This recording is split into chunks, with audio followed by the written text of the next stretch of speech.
Hey everyone, my name is Keanu Oliva. I'm the CEO and founder of Alaska Sales Increase. We're a digital marketing agency based out of Anchorage, Alaska, and we help chiropractors and dentists bring more patients to their clinics using the power of the web. And in this video, I want to talk about the only thing between you as a doctor, as a dentist, as a chiropractor, and more sales. Let's get into it. So here we have you. And you're smiling, you're happy, you're all cheerful because you just got paid. You finally got that high ticket veneer client, the high ticket veneer patient, the person who needed 3 dental implants and generated $9,000 in revenue for your business. Or the chiropractic patient that needed spinal manipulation for 8 weeks and sports therapy. You're happy because you got paid as the high professional that you are. And here is your potential consumer. And let's reverse time a little bit. They haven't paid you yet, because that's the scenario you're probably currently in. You would like to imagine about that. You would like to know what that feeling is on a consistent, frequent basis, but it's not happening for you. Like it's not happening for many chiropractors and many dentists. So now you're kind of sad. And this is where you're currently at. How do I get this guy to come to me, choose my clinic, choose me as his care provider, and invest his money into my business? How do I get that to happen? Well, the one thing standing between you and him is communication. That's it. It's communication.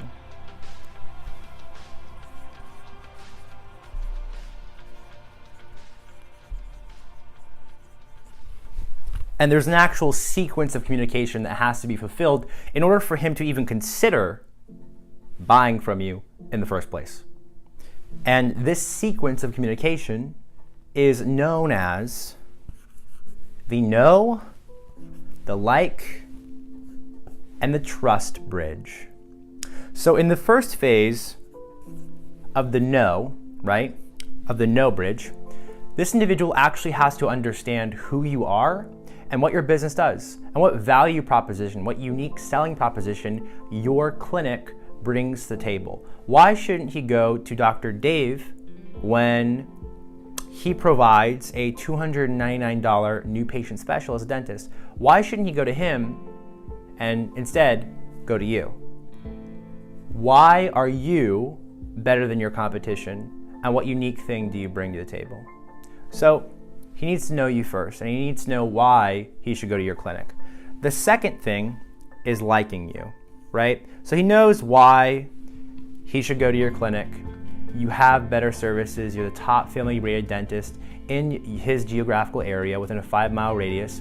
You provide the best veneer advice in the entire state because you got qualified through XYZ program, yada, yada, yada. He knows who you are and why he should go to you, but why does he like you? Has he formed a personal bond with you at all? Are you out there expressing yourself as a professional? Are you out there in front of the camera on social media platforms, getting him to actually relate with you through familiarity, through rapport, through human communication, just via a digital platform? Right now I'm talking to you through a video, and this is just human communication being expressed through a video format, probably on your phone. You're doing it from your phone or your laptop. And I'm getting you to like me or form opinions about me. You may or may not like me, but I'm getting you to form an opinion about me, and I'm building familiarity and rapport with you. So are you putting yourself out there? Are you putting your business out there? Are you putting a message out there for your potential patients, your potential consumers to even consider? Because for them to consider whether or not they like your business, they first have to see communication from you. They have to see a post on Instagram. They have to see a post on Facebook. They have to see a video of you talking about the phenomenal results your new patient James just had with your veneer program. And of course, you obviously had him sign a HIPAA media release form to avoid any HIPAA violations there. But obviously, you have to have something out there for an individual to consider, to watch, to formulate opinions about, and then to determine whether or not they like you. And then the third thing is trust. So once they like your business, they like your dental clinic, they like your chiropractic clinic, they get the gist of who you are, and they love what you're putting out there, they actually need to trust you. And the distance between here is not too far, but when you're looking at a potential dentist, you realize that this person's going to have their hands in your mouth. When you go to a chiropractic center, you realize that this person's going to manipulate your spine.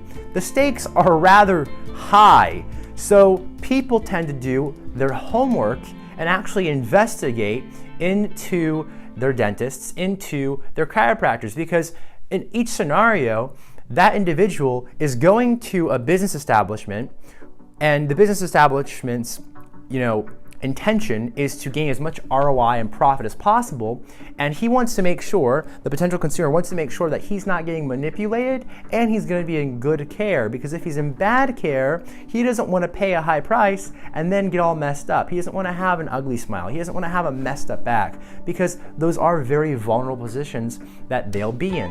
Having your hands in a stranger's mouth, that isn't acceptable anywhere besides a dental office. Being able to crack someone's neck and make them feel good and completely manipulate their spine, their entire nervous system, you don't get that kind of compliance anywhere else besides a chiropractic office. So you have to make sure that you have some form of credibility on your website and in your office. You obviously have the credentials, but you also have the patient testimonials, the video testimonials listed on your website near the bottom for higher conversions. You explain that you've gotten all of your EC credits. You do XYZ per year to make sure that you're the top qualified in your state. You have to make sure that you are up to date on all of the information coming out in the field and that you're educated. So those are the three phases of the communication bridge. And another way to conceptualize this gap, again, this bridge between you guys, between the potential consumer and you, again, getting paid, hopefully, if you pull this off correctly. Another way we can conceptualize this is an actual bridge. Now check this out. I've already used the word bridge before, but I'm gonna illustrate this in a better way. Along the bridge, we have multiple points of contact. Each line is a point of contact. Now here's the crazy thing. Some consumers will need to be contacted 15 times, 22 times, 30 times. Other consumers will only need to be contacted 5 times. So the range in communication needed to convert someone who doesn't know who you are into a buying customer is very, very different. It depends on the individual, right? Their preferences, who they are as a person, how they behave in the past, etc., and what kind of money they have. Obviously, the medical industry at large, it's very expensive to go into an office and be a patient for really any medical service. So I'm presuming if you're watching this video and educating yourself on this subject, you are looking for higher paying potential patients. And again, that range, it varies.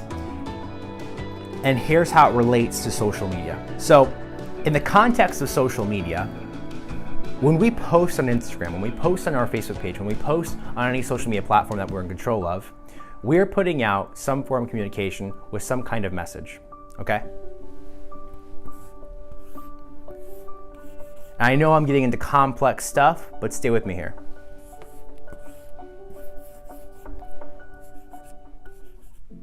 So we put out some kind of message. Let's say it's talking about veneers. We're talking about a dentist, right? We put out a message about veneers, showcasing a veneer testimonial of a patient that came in with a terrible smile. She was always self-conscious about it. You know, she even got left on a date once because her tooth was so crooked and messed up and she felt really bad, and you helped her overcome that in her personal life.